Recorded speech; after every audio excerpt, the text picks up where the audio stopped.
All right, I wanted to look at the different factors that will affect attendance, especially in high schools.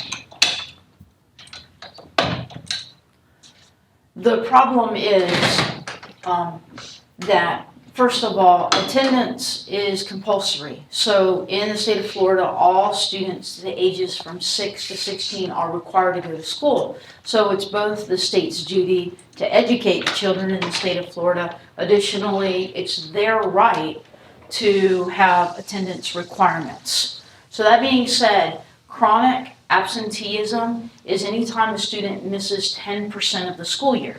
Now, a school year is 180 days. So 10%, that's 18 days. And back when I was in school, if you missed 18 days, you would automatically fail that school year, which makes sense because that's a huge portion of the school year. That's 1 in every 10 days, basically. So the problem now is that 18% of all of our high school students are considered chronically absent. So this has a devastating effect because you have to be at school to learn. So this can affect academic achievement. It can also affect self-efficacy. If they're not there, they get behind. They feel less ready for the next stuff that they have to learn. And it increases dropout rates, and I've seen that in my school this year.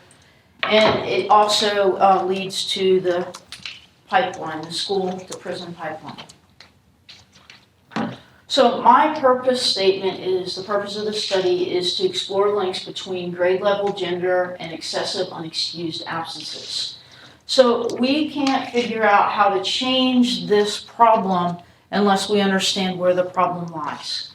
And although this is where this study is at, eventually I would like to do a study that actually monitors or studies the effect of monitoring attendance and then going from the monitoring to mentoring and then to consequences or letting students learn from that.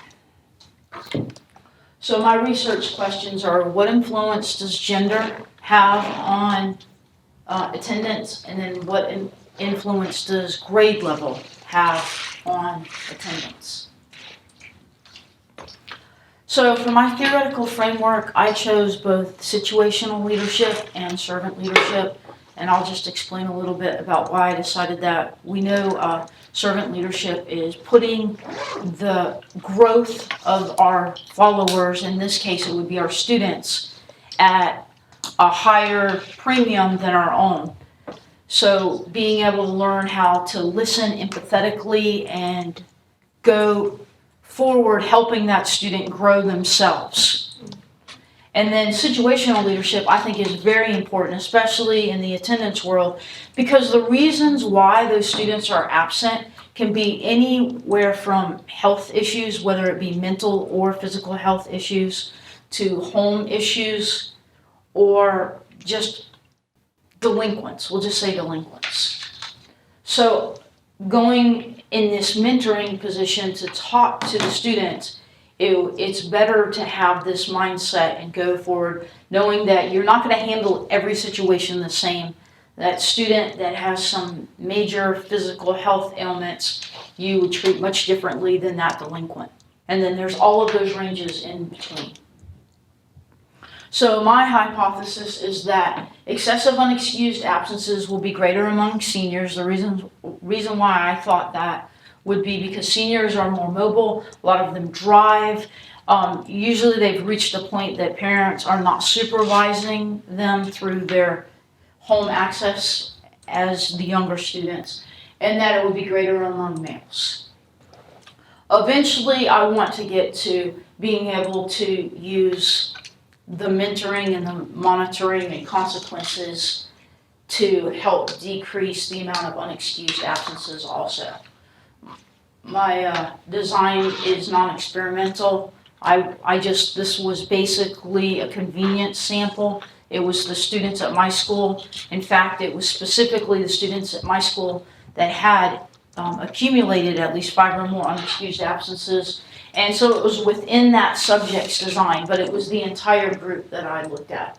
So, yes. So 5 is considered excessive? Yes. unexcused. Remember, these are unexcused. So 5 unexcused, that means you didn't come to work 5 times and you didn't tell your boss. It's indicators of future behavior. Yeah. That's what Dee was talking about the other day. Yeah. So there was only 29 in my first quarter, which is amazing. So I've seen over the years that these numbers have gone down. It's still not great, but it's only 29 for the first quarter. And of those 29, 20 were males. No surprise there. My school is predominantly white, and 23 of those 29 were white. The other ones were 3 Hispanic, 2 African American, and 1 Asian. Now, this is the breakdown of how many in each grade level. So 10 of them were 12th graders, so that again, no surprise there. 9 11th graders, 7 10th graders, and 3 were 9th graders. And I just put the numbers of the school there, just so you could see that the breakdown of our particular class levels at my Northeast Florida Large High School. So the data was collected from an available database. I didn't know I could actually say which one, but it's called eSchool Plus.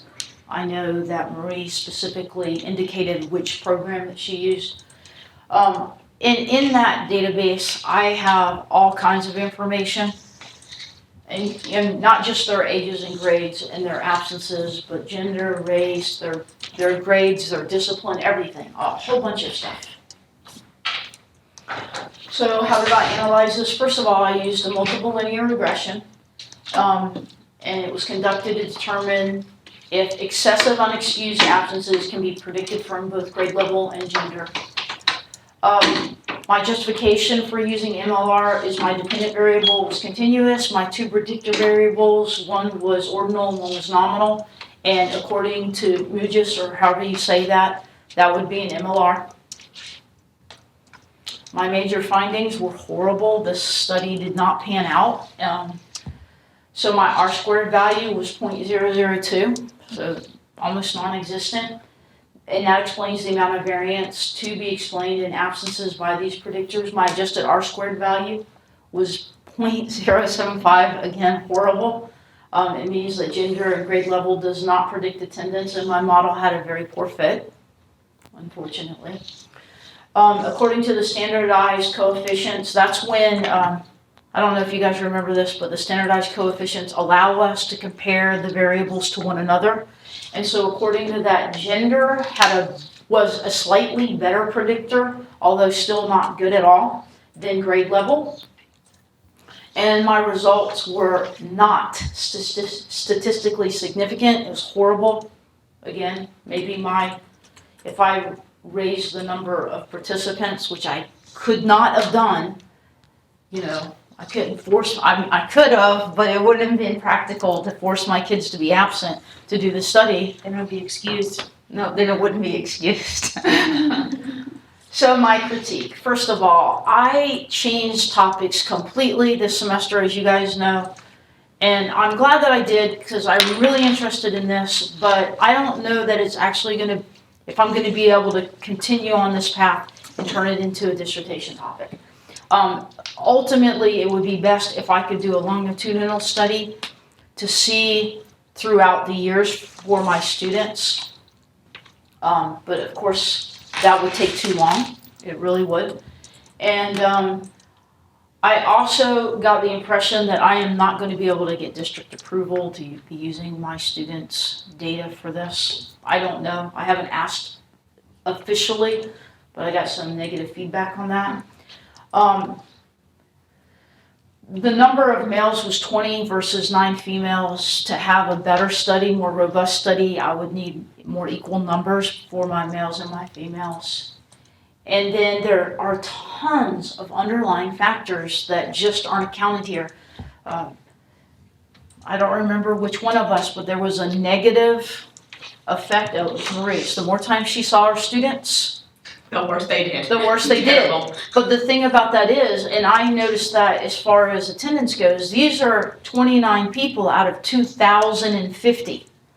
The other ones did not have excessive absences. So if I was to compare this against the entire school, so that my numbers were up and I had two different groups or a control group, then I would see the same thing that Marie saw.